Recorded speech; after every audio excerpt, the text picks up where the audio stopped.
This is ESBR Boxing. I'm delighted to be joined by my esteemed colleague, Elliott who is going to take you through the weekly preview as usual for the upcoming boxing this weekend. We don't have a whole lot of, I would say real big time boxing. However, that'll change next week, obviously, as we'll have Chris Eubank Jr. and Liam Smith to come and stuff. But this week, yeah, there's one decent fight which Elliott's going to take us through, as well as some other fights that I'll probably take you through. But first and foremost, Elliott, thanks for joining me. How are you keeping? Not too bad, thank you, Paul. Not too bad at all. I agree with what you're saying. That it seems like we've kind of hit a sort of tick over week in boxing, but we're happy to tick it over with you, the viewers. And before we go into obviously Eubank, and Smith the week after. But yeah, excited to be here, mate, as always, and looking forward to talking through everything with you. Yeah, good stuff. I'm excited to talk through this. I think fight you're gonna well, may as well throw it to you now. Do you want to take us through the Right to fight me, that mate. has Right away caught to your me. Yeah.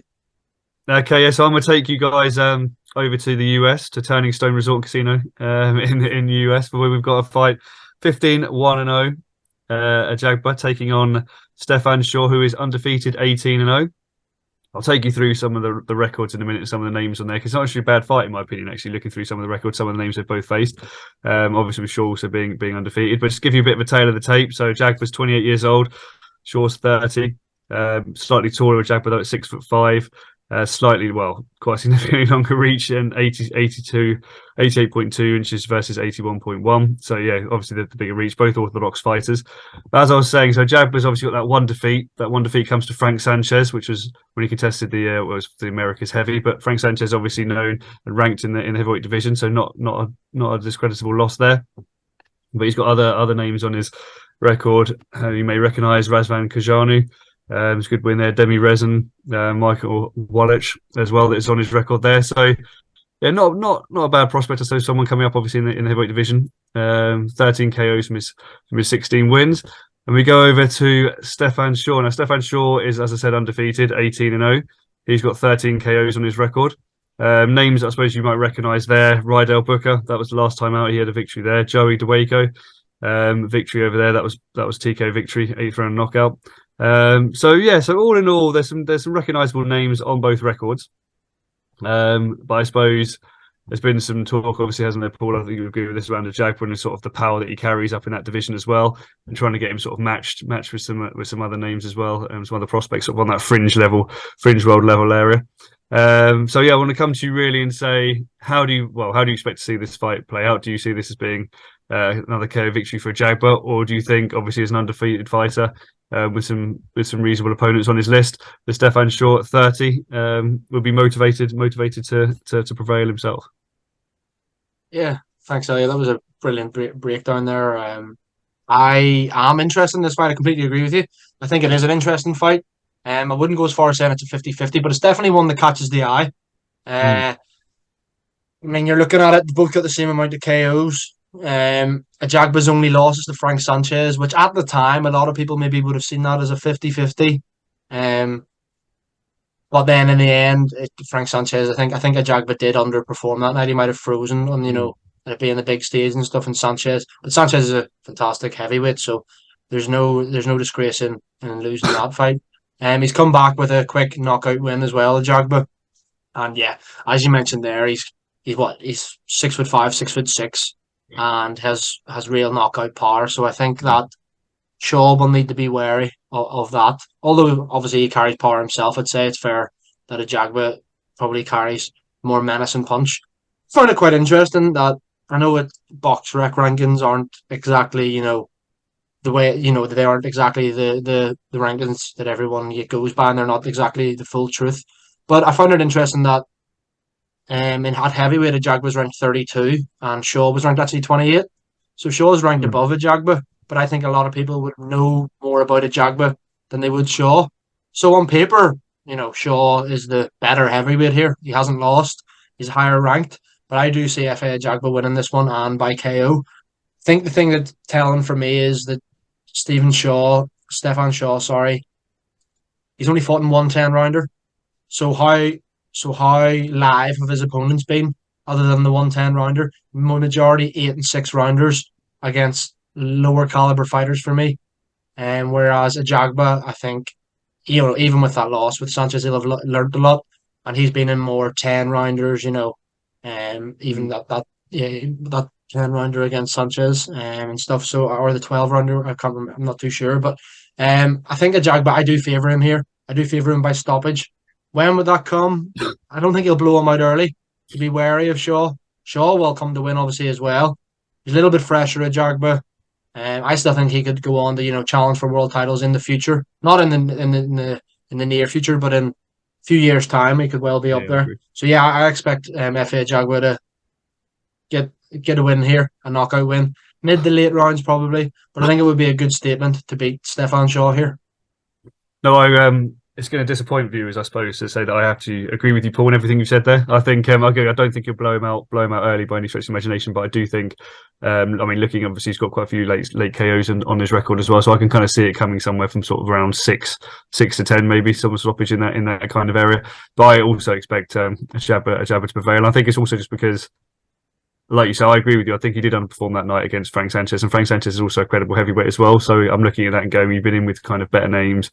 I just kind of expect him to have a little bit much for Stephan Shaw. And like you say, he carries that power as well. So yeah, I'm going to go with a Jabba stoppage value sort of coming in the sort of later rounds. But that's, I suppose, we have to now also confess that that is probably the serious boxing that we're going to talk about today. And I'm going to pass back over to you because you're a younger man than me and know much more about this subculture than I do. And you're going to take us through some other fights, Paul, that are happening this weekend, I believe, as well.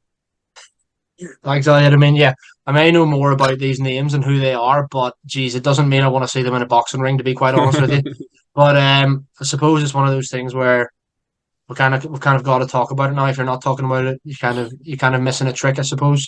Um, of course, we are talking about this YouTube boxing this weekend from Wembley Arena. It's in London again, and KSI is in the main event.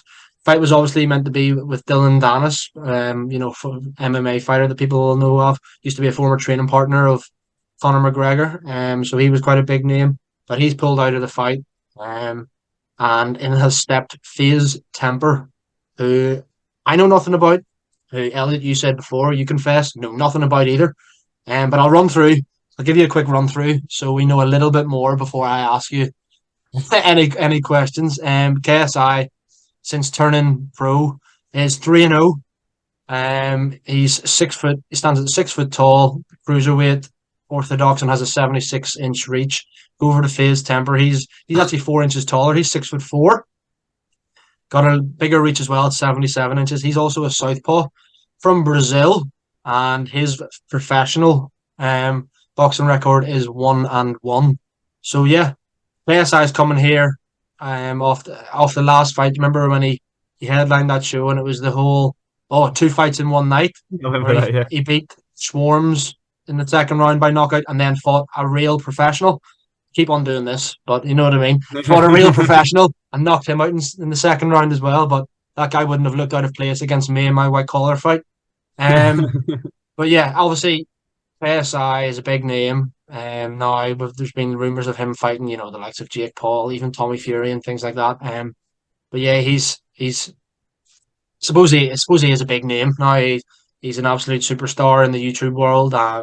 Even in the music industry and stuff, being a rapper and everything. I just That's why we kind of have to talk about him. But yeah, to give you a quick more of an outline of his opponent, Faze Temperrr. I had to do a bit of research here. He lost his first pro fight to Slim Al Bahir, whoever that is, by knockout. He lost that by knockout, but then bounced back in November on the undercard of Hasim Rahman Jr. against Greg Hardy. Obviously, we know Rahman Jr.'s son of the former world heavyweight champion, and he was meant to also fight Jake Paul not so long ago. He fought on the undercard of that and prevailed via knockout. So yeah, he's 1-1. He's a bigger man than KSI, but I have no idea what he's like. Haven't seen him box. I have no interest in seeing him box. But I suppose I'll just throw it back to you, Elliot, to say, give us your just initial thoughts on this fight. Is this an easy fight for KSI? And will he, in 2023, do you reckon we could see the Jake Paul fight, for example? Thank you, Paul. Thank you for passing back. I think thank you for that breakdown as well. That's installed all the knowledge I have about this fight has now come from you just speaking there. I think the problem I have with this sort of YouTube boxing thing is like, some of the names, don't you? Obviously, like, KSI, Jake Paul, Logan Paul, etc., etc. But it's like there doesn't seem really anywhere to tether yourself. Like, for example, you sit there and go, "Oh, he's beating this guy," but then you're like, "Who is this guy?" Then like, he's fought this guy. Who is this guy? You're like sort of flooring yourself around. There's like it's all kind of meaningless. But I think I would have liked to have seen KSI against Dillon, frankly, because I actually at least have seen that guy on social media, and I thought, well, he has some sort of fighting background. But then when you sort of watched some of the training montages and video footage, you were thinking, how is this guy? How is this guy a professional fighter, sort of thing? So with KSI as well, I always feel like with Jake Paul, I said this to you off air as well. I feel with Jake Paul, you see him moves like a boxer, looks like he's applied himself, and actually has a sort of credible style. And I think, to be honest with you, I'm a fan of Jake Paul, whereas KSI, in watching him, I still don't see as a boxer. I still just see as a guy essentially from YouTube trying to box a bit. But I think he'll win just because, like you said, I think there's a lot of money behind him. He's obviously a huge name in that subculture. So I actually fully expect him to win this, despite having never seen the opponent before. Do I think we'll see him fight Jake Paul? I hope so. I think Jake Paul would beat him convincingly, frankly. Do I think he'll fight anyone else like Tommy Fury? I mean, you expect Tommy Fury to be able to walk through someone like KSI. That said, I don't think it will happen, frankly. But yeah, I think KSI victory is where I put my money. If I had to put my money, but I'm going to throw a question back to you, Paul, and that is this: because you mentioned there your white collar background, and I know you obviously you were saying you're a real fighting man before John Fury was the one that was famous for saying this on. But you yourself have always said you're a real fighting man. I'm just wondering if you put yourself in this. Having seen what you've seen of these sort of YouTube guys, KSI, etc., you put yourself in this sort of culture. Would you back yourself, KSI, you versus KSI at cruiserweight? Do you reckon you beat him? Do you reckon you have what it takes to stop him? Oh, a cruiserweight, he'd be a lot bigger than me. I reckon if I was in full training camp, I'd be down at middle or super middle. But does your power transfer? Does it carry up, Paul? it does it carry up? Well, I suppose I wouldn't have to cut weight. I wouldn't have to make weight. No, I think that you make an interesting point, and I think it would be interesting to ask Greg this. Greg, I had my one white collar fight, but I did have amateur fights previously when I was 18. So that's 6 years ago now. So I've boxed for a while, but it's really hard to say because when they were all breaking onto the scene, I was going around to my mates being like, "Oh, I batter him tomorrow." You know what I mean, right? But in reality, would I? They're training for 10 weeks, 8 weeks, whatever it is, 2-3 sessions a day, every day. You've got a dietitian, proper trainers. They're getting trained by all elite fighters and stuff. So in reality, they probably would beat me. Do you know what I mean? Yeah, no, Just being real, as much as that pains me to say. But I mean, if I was getting offered £1 million to fight KSI tomorrow, I would step in and do it, of course. I'd actually be interested to hear Greg's opinion on that. Because I'd maybe back Greg to beat KSI. Jake Paul's different now, I think, as well, because I agree with you. I didn't like him at the start. I still don't like him, but I think he's done very well. He seems to be taking it very seriously. The other thing I would say is I do want to see that fight. I know KSI called out. I've called out Jake Paul. I've had back and forth on Twitter. He's called out Andrew Tate as well, who a lot of people know about. He did call out to Tommy Fury as well. I mean, I don't know whether any of those fights will actually happen. It would be cool if it did. But then even just the fact that Tommy Fury is getting mentioned with the likes of Jake Paul and all, and not actually any proper light heavyweights, it's kind of worrying for him. Which I think I found something really interesting. I had a quick look at this card and don't know if you saw, Elliott, that on the undercard of this fight, there's quite a few different, YouTubers and different names, but two that jumped out at me are Joe Fournier, David Hayes' old mate. Yeah. He's fighting on this card, and as is what do you call him, Idris Virgo, Mick Hennessy's fighter, who was on Love Island and stuff as well. He's fighting on the undercard of this as well. So yeah, I find that quite interesting. So yeah, I mean, it is what it is. I suppose it is going to be a big event. It wouldn't surprise me if it sold out the Wembley Arena, this weekend. But yeah, I personally have no interest in it. I don't think you do. But if KSI was fighting Jake Paul, would I watch it? Probably. Yeah. I'd grab myself a can of Prime and I'd sit down and I'd try and enjoy it for the evening. Brilliant. Right. Well, I don't think there's too much more we can say. I suppose, Elliot. Unless there's anything you want to add. I just want to say that you're being incredibly modest there, Paul, about your boxing abilities. There's a underground footage going around of you absolutely leathering some lad in a white collar. So I think you'd actually equip yourself quite well, frankly, and put into these. But no, I've got nothing else to say other than we'll be back obviously next week for Eubank and Smith as well, and some more serious, I suppose, fighting. But I'm looking forward to the Ajagba fight this weekend as well.